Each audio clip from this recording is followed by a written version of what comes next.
할렐루야. 매일 저녁 큐티 조용히 십자가 앞에로 함께 계시는 초등의 교우분들 사랑하고 축복합니다. 이제 곧 다가올 대림절 기간에 맞춰서 우리 초등교회는 말씀과 삶이라는 이 책자를 가지고 하루하루 영상과 또 이 교재를 통해서 매일매일 말씀을 통한 하나님과의 만남의 시간을 갖고자 합니다.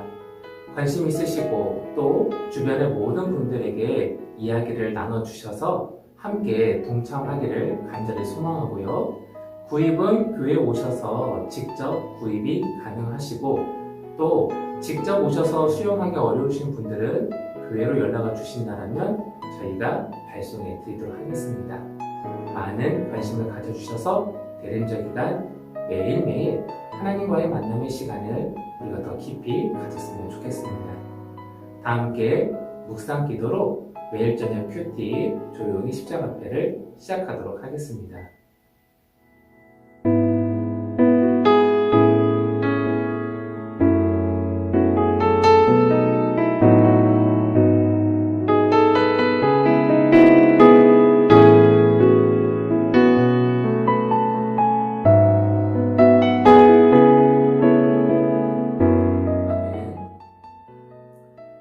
오늘 우리가 함께 묵상할 말씀은 요한계시록 2장 14절의 말씀입니다. 그러나 내게 두어 가지 책망할 것이 있나니 거기 내게 발람의 교훈을 지키는 자들이 있도다.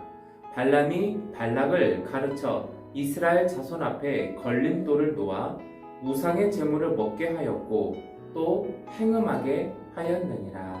아멘. 발람이 아침 일찍 나귀를 타고 길을 갑니다. 그때 하나님의 천사가 길을 막아섰지요. 천사는 칼을 빼들고 서 있었습니다. 그걸 본 나귀가 길을 벗어나 밭으로 들어섰습니다. 발람은 나귀를 때려서 길로 들어서게 했지요.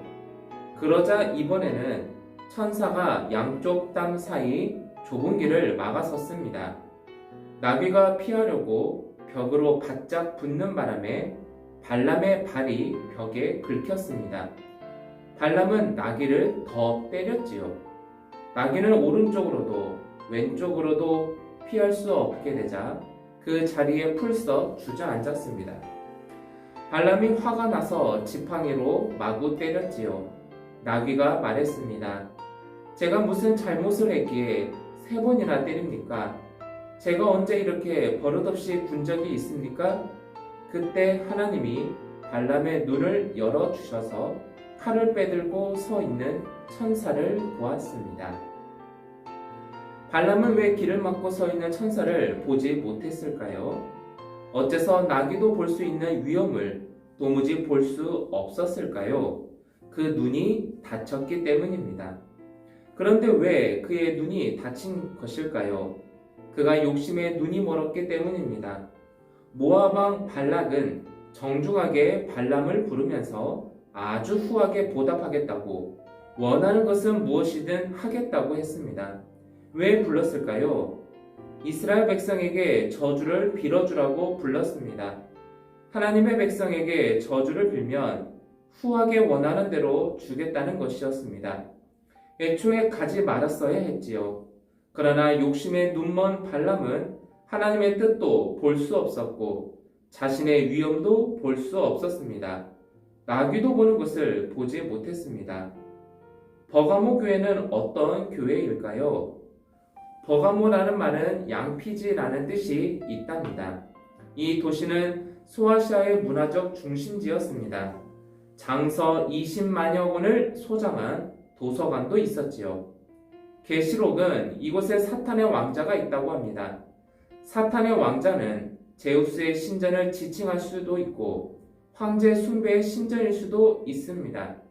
안디바가 그곳에서 죽임을 당했다는 것을 보면 황제 숭배를 말하는 것으로 볼 수 있습니다.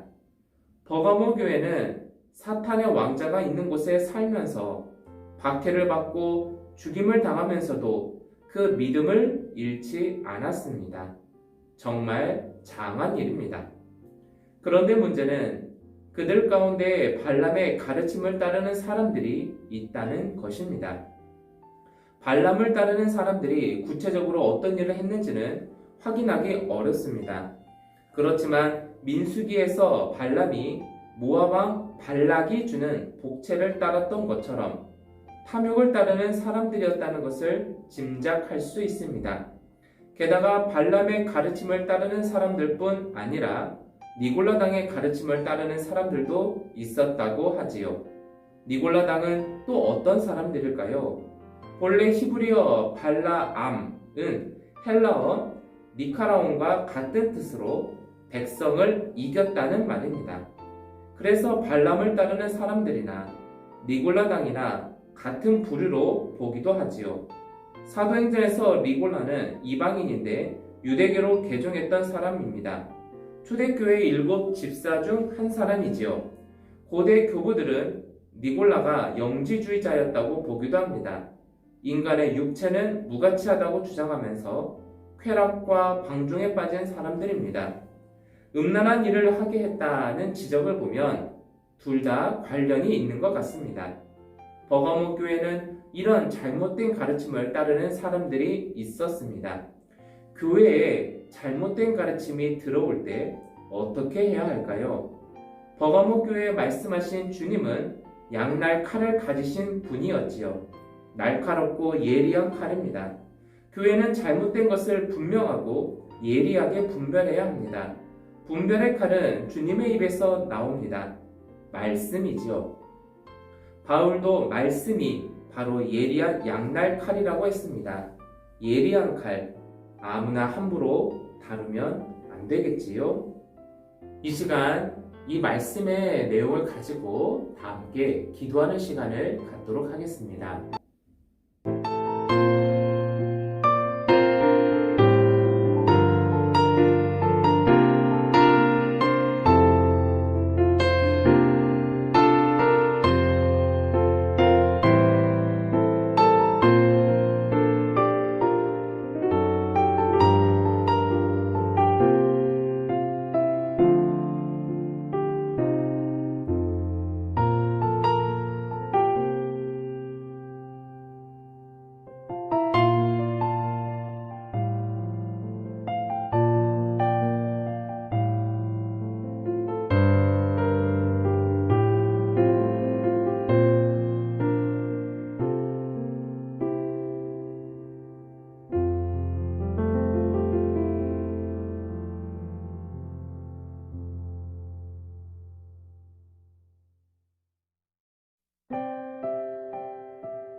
오늘은 이 계시록의 말씀을 통해서 대림절 묵상을 계속해서 이어가고 있습니다.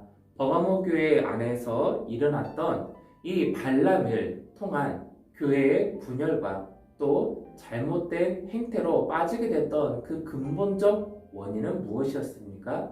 바로 욕심이었습니다.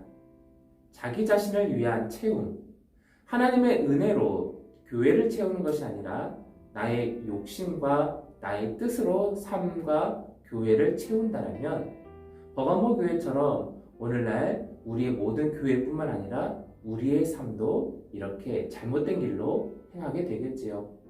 여러 어려운 상황들 때문에 우리가 함께 모여서 합심으로 기도하고 예배하기는 어려운 때이지만 이럴 때일수록 우리의 각자의 삶의 자리에서 하나님의 말씀을 칼로 예리하고 또 분별의 칼이었던 하나님의 말씀으로 인해서 오늘 우리의 삶이 무엇이 하나님께 진실된 길인가 또 무엇이 나의 길이었는지를 분별하고 다시금 우리의 삶이 하나님의 말씀의 은혜로 정말 선함으로 채워지는 우리의 삶과 또 우리 초동교회가 되기를 간절히 간절히 소망합니다.